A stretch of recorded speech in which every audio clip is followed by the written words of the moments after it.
Parenthèse. Anne Gréco, vous êtes... Bonjour, pas bien. Oui, vous êtes... Merci de m'avoir laissé la parole. S'il vous plaît, vous êtes juriste. Je vous présente d'abord. Ouais. Vous êtes juriste, avocat de longue date, un ancien avocat de Kizenga, François Lumumba, de Etienne Tshisekedi, activiste Oui. des droits de l'homme, défenseuse, on peut dire défenseur ou défenseuse? Je crois qu'on peut dire défenseuse. Voilà, de la cause du Congo depuis plusieurs années. Elle est derrière les opposants depuis de longues dates. D'ailleurs, tout à l'heure, un Congolais de la diaspora, Roland Mena, l'a découverte, ils se sont embrassés là-bas, ils ont même pleuré ensemble. Parce qu'ils ont défendu la même cause depuis plusieurs années. On aborde cette thématique, ou avec elle, levée des immunités de Joseph Kabila. Le Sénat, face à une décision inédite et historique, je dirais même la patate chaude entre les mains des sénateurs, les sages des parlementaires. Alors, je commence par la première question, la première préoccupation. Vous croyez que le Sénat, au-delà des 3 jours, confié à la commission technique, va effectivement fixer les Congolais, et vous êtes très, très motivé par ce sujet d'actualité. Pour quelles raisons? Oui, je suis d'autant plus motivé que je viens d'apprendre la décision du Sénat de renvoyer à 72 heures. Il faut que je vous dise, et je m'adresse à la diaspora qui a protesté, à la diaspora qui me connaît depuis de longues années.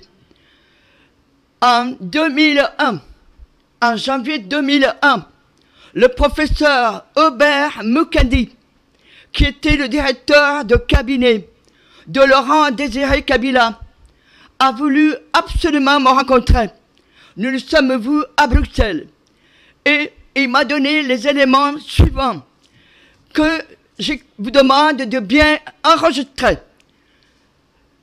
Hubert Mukendi m'a donné le curriculum vitae, le faux curriculum vitae du dénommé Joseph Kabila, établi par le commissaire belge Louis Michel. Cet article, je l'ai écrit. Mais il n'y a pas seulement ça. Dans cet article, non seulement je parle de ce qui est de l'assassinat de Laurent Désiré Kabila, de la manière dont ça s'est passé, mais aussi du faux curriculum vitae dans lequel on voulait imposer au peuple congolais un Rwandais. Cet article a été publié le 3 février 2001, 15 jours après que Joseph Kabila ait été installé par la communauté internationale. Alors je vais vous dire, cet article a été publié dans un journal de l'opposition congolaise à Paris. La lettre ouverte de Dr Tutu Tumba de Mokose. S'il vous plaît, cet article est important. Même le président Fachi n'est pas au courant. Et j'insiste auprès du sénateur Topin Kabongo, dont nous sommes des anciens combattants, de prendre note de ce que j'indique. Joseph Kabila a été imposé par la communauté internationale de balkaniser le Congo à des étapes successives. Cet article, je ne savais pas que j'allais soulever des tollés, mais surtout des souffrances que personne n'imagine. J'ai eu une année 2001 terrifiante. Je ne savais pas que j'avais soulevé un tollé. J'étais la seule qui pouvait porter cette voix au nom de l'opposition congolaise. Et je vais vous dire, j'avais laissé ça de côté pour m'occuper de ce qui m'arrivait. Le 10 juillet 2001, j'ai dû déménager. J'ai demandé qu'on m'envoie 2 déménageurs. Eh bien, ce sont 2 Irakiens qui se sont présentés. Le service d'investigation et de recherche de l'État est venu m'entendre à Nice parce qu'il y avait des choses qui n'étaient pas claires à ce qui m'arrivait. Et donc, j'étais protégé. Ce qui s'est passé, c'est que le 15 septembre 2001, le journal L'Horreur, le soir, a publié les photos. Et j'ai reconnu Mohamed Atta, Marwan El-Seli. Donc, vous imaginez ma peur de passer pour quelqu'un complice, coauteur, n'importe quoi. J'ai écrit la lettre aux juges Bruguière et Ricard, des juges antiterroristes, en disant ce qui s'est passé. Je n'ai pas cité le nom de Mohamed Atta, parce que Mohamed Atta vivait à Paris et non pas à Hambourg depuis 9 mois.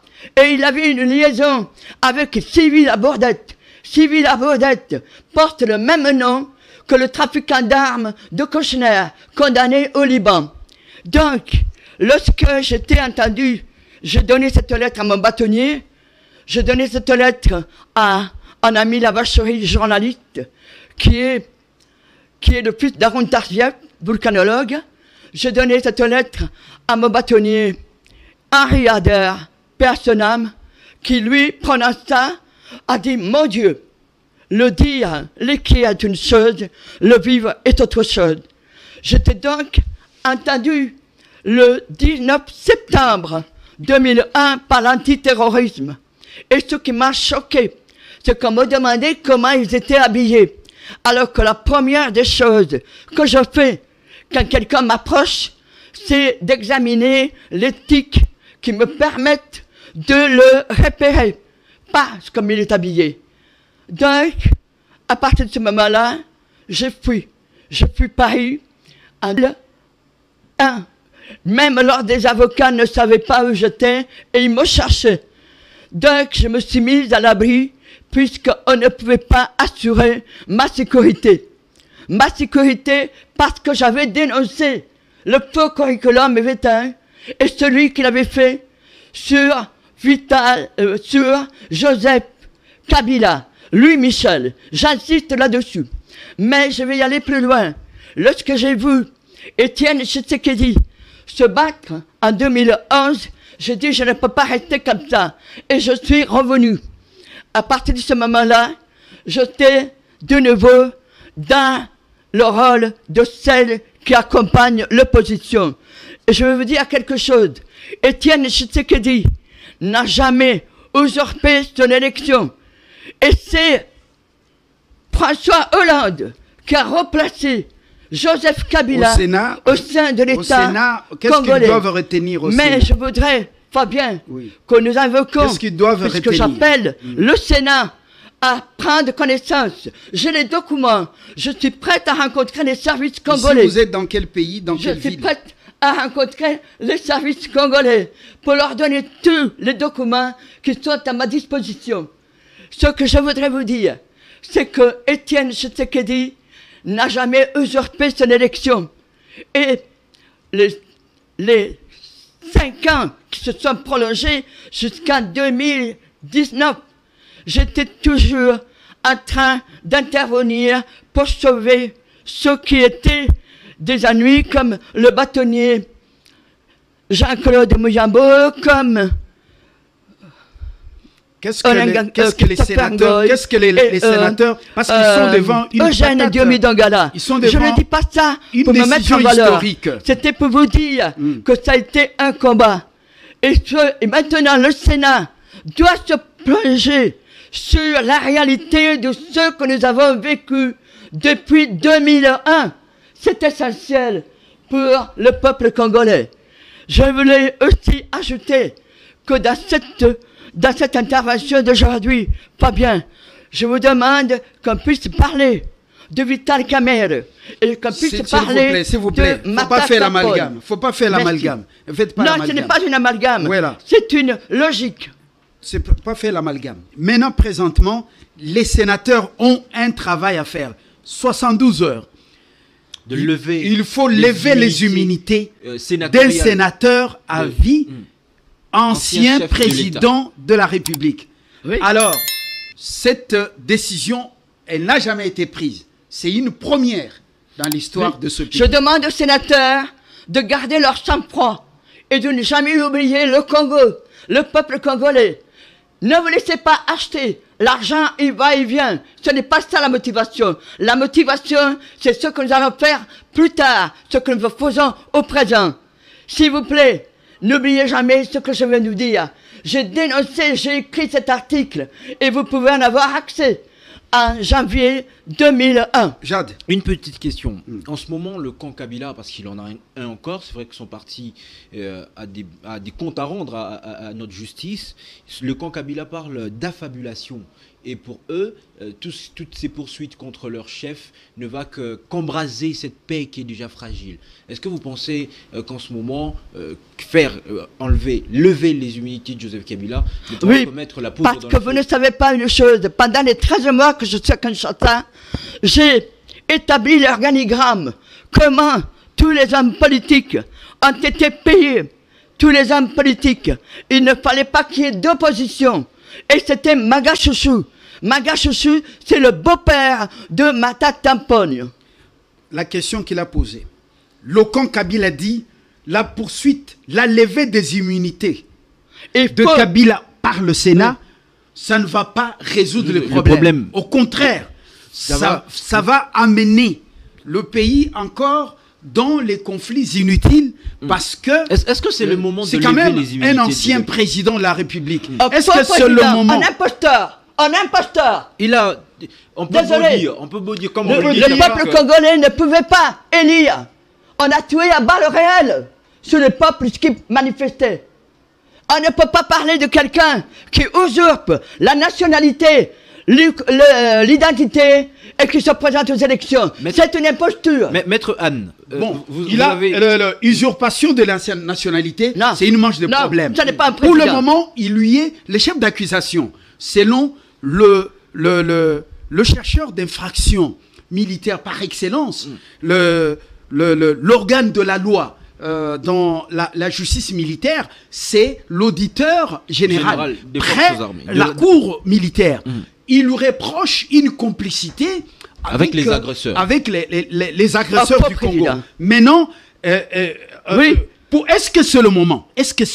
Il doit être le pays est fragile. Tout doit être mis en place de 2001 à 2018. Nous devons faire ce travail en profondeur. Non, je ne considère pas Hippolyte Kanembe comme président de la RDC. Mais il a dirigé le pays pendant 18 ans. C'est une imposture. L'histoire est têtue, on vient de le dire. Oui. L'histoire retiendra ce nom-là, Joseph Kabila, comme président de la République. Et ça, on ne peut pas le changer. Pendant 18 ans. Aujourd'hui, où on en est, est-ce que le poursuivre pourra résoudre le problème d'insécurité qui sévit dans la partie est de notre pays? C'est ça le sens de la question. En quoi est-ce que ça va nous profiter que de lever les immunités d'un ancien chef de l'État qui, c'était bien un agent de l'étranger. Le ministre Jean-Pierre Bemba vient de révéler que 30 ports privés appartiennent à Kanembe. Ces ports privés servent de lieu à des trafics contre l'humanité. Uranium, drogue, armes. Ça, c'était intolérable.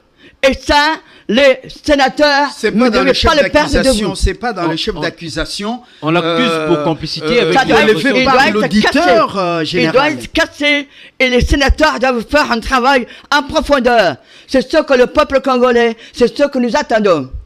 Et si le Sénat ne lève pas les immunités?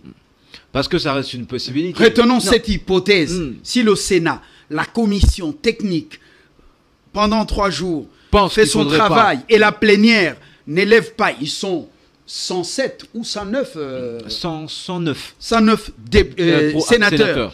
Si le quorum n'est pas... non, parlons pas du quorum. Si au vote, et les immunités des Kabila ne sont pas levées. C'est-à-dire les sénateurs ne se prononcent pas en faveur de la levée de ces immunités. De la demande ou du réquisitoire de l'auditeur général. Qu'est-ce que vous allez faire? Il sera révoqué. Il sera révoqué. Toute l'Afrique a les yeux sur Kinshasa. Ne l'oubliez pas. Nous sommes au tournant historique. Et ce tournant s'adresse à tous les Africains épris de liberté et de harmonie. Donc, sénateurs, ne reculez pas. Faites votre travail en toute conscience.